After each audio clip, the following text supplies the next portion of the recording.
Warahmatullahi wabarakatuh. Perkenalkan, nama saya Muhammad Budi Saratoida dengan 3 digit NIM terakhir 13 dari Teknologi Rekayasa Otomasi angkatan 2024 Universitas Diponegoro. Sini saya akan mempresentasikan untuk tugas modul keempat Embedded System Development pada SP32 semester 32. Lanjut, apa sih Embedded System itu? Embedded System sendiri itu sistem komputer khusus yang terintegritas di dalam perangkat lunak untuk menjalankan fungsi tertentu secara mandiri dan efisien. Contoh aplikasinya itu seperti otomotif yang berupa sistem ABS atau ECU, kemudian elektronik konsumen, smart yakni kayak TV atau mesin cuci, kemudian ada industri yang berupa PLC atau sistem kontrol mesin. Oke. Lanjut ke kemudian ada GPIO, input output digital. Definisi GPIO sendiri atau general purpose input dan output, yakni pin digital pada microcontroller dapat dikonfigurasi sebagai input atau output. Pin ini memungkinkan microcontroller berinteraksi langsung dengan komponen elektronik eksternal. Contoh penggunaannya, GPIO digunakan untuk membaca status tombol dengan menggunakan LED, mengatur relay, serta berkomunikasi dengan sensor dan aktuator sederhana dalam berbagai proyek embedded system. Oke, lanjut. Kemudian ada interrupt polling. Ada dua metode ini yang merupakan polling. Yang polling itu CPU terus menerus memeriksa status perangkat secara berkala, teman-teman. Sederhana, tidak membacakan, namun boros sumber daya karena CPU tidak dapat mengerjakan tugas lain selama proses pengerjaan berlangsung. Sedangkan interrupt, perangkat memberitahu CPU secara langsung saat membutuhkan perhatian melalui sinyal interrupt. Sedangkan interrupt, perangkat memberitahu CPU secara langsung saat membutuhkan perhatian melalui sinyal interrupt. CPU dapat fokus pada tugas lain dan hanya merespon ketika diperlukan, sehingga lebih efisien. Perbandingannya, kurang lebih jika polling itu mudah diimplementasikan, deterministik, cocok untuk perangkat cepat. Sedangkan interrupt itu efisiensinya tinggi, sebenarnya cepat, hemat daya, ideal untuk event yang jarang terjadi.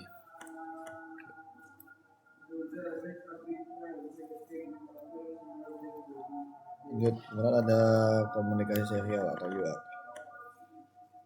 Definisi UART sendiri atau Universal Asynchronous Receiver Transmitter ialah protokol komunikasi serial yang mengirim data bit by bit secara asinkron tanpa sinyal clock bersama antara pengirim dan penerima. Cara kerja UART, data dikirim dalam frame yang terdiri dari start bit, data bits, parity bits, dan stop bit. Potretnya harus sama di kedua sisi untuk komunikasi yang benar. Oke, kemudian ada ADC dan PWM. ADC atau analog to digital converter mengubah sinyal analog seperti suhu, cahaya, tegangan menjadi data digital yang dapat diproses oleh microcontroller menggunakan pada sensor suhu, potensio, dan pembacaan tegangan baterai. Kemudian ada pulse width modulation. PWM mengatur lebar pulsa sinyal digital untuk mengatur daya output, digunakan untuk mengatur kecepatan motor, kecepatan LED, dan kontrol servo pada sistem embedded.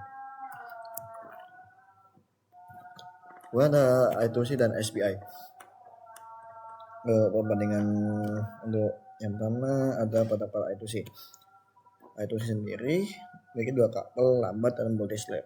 Sedangkan SPI 4 kabel cepat full duplex.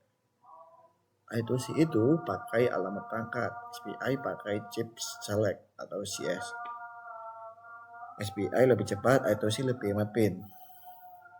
Kemudian untuk protokol SPI jumlah kabelnya ada 4. Ini MOSI, MISO, S3, dan CS. Kecepatannya hingga 10 Mbps.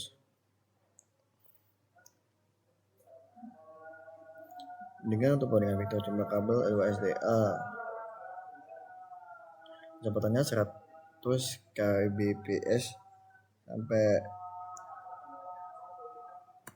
400 kbps. Jadi ini ke tukar teman-teman. Untuk I2C, sedangkan ini untuk SPI. Dan ini untuk pembandingan fiturnya. Oke, untuk kemudian ada pengenalan RTOS yang merupakan RTOS itu real time operating system, sebuah sistem operasi yang dirancang untuk menjalankan tugas dalam batas waktu yang ketat, penting dalam embedded system mode. RTOS itu adalah OS yang menjamin respon tepat waktu untuk terhadap event, berbeda dengan OS umum. RTOS memprioritaskan determinisme waktu untuk kontrol sistem kritis. Contoh RTOS populer yakni VRTOS yang berupa open source, ringan, banyak digunakan. Kemudian untuk VxWorks, kemudian ada VxWorks untuk industri dan aerospace. Kemudian ada Zapier IoT modern. Kemudian ada ThreadX embedded komersial yang terpercaya. Manfaat RTOS itu multitasking terstruktur, pengelolaan waktu posisi, sinkronisasi antar task, efisiensi CPU, serta keadaan sistem pada aplikasi real-time kritis. Oke, kemudian task queue dan semafor. Task sendiri itu merupakan unit kerja terkecil dalam RTOS. Tiap task memiliki prioritas dan stack sendiri. Contoh, task sensor, task display, task komunikasi berjalan secara bersamaan. QU, mekanisme komunikasi antar task secara aman. Data dikirim dan diterima dalam urutan FIFO, menjaga konflik akses data antara task pengirim dan menerima. Kemudian ada yang terakhir ada semafor, alat sinkronisasi untuk mengamankan tugas bersama, menjaga race condition antar task. Kemudian di sini ada memory management. Memory management sendiri itu penting teman-teman. Ini menggunakan static memory allocation untuk menghindari fragmentasi, batasi pengguna heap, dan pantau stack usage secara berkala untuk mencegah overflow. Kemudian ada teknik manajemen memory. Heap merupakan alokasi untuk heap, alokasi dinamis atau runtime.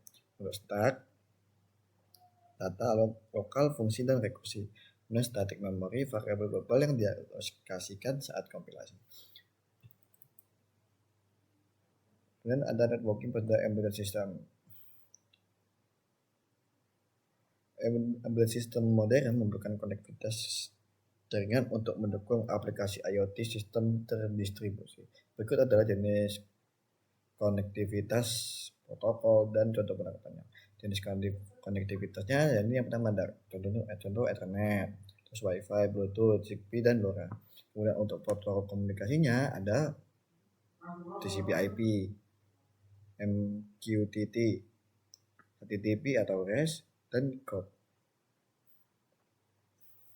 Contoh aplikasi IoT-nya yakni yang pertama ada smart home, kemudian monitoring industri, wearable, dan penerangan pintar. Oke, sekian dari saya. Assalamualaikum warahmatullahi wabarakatuh.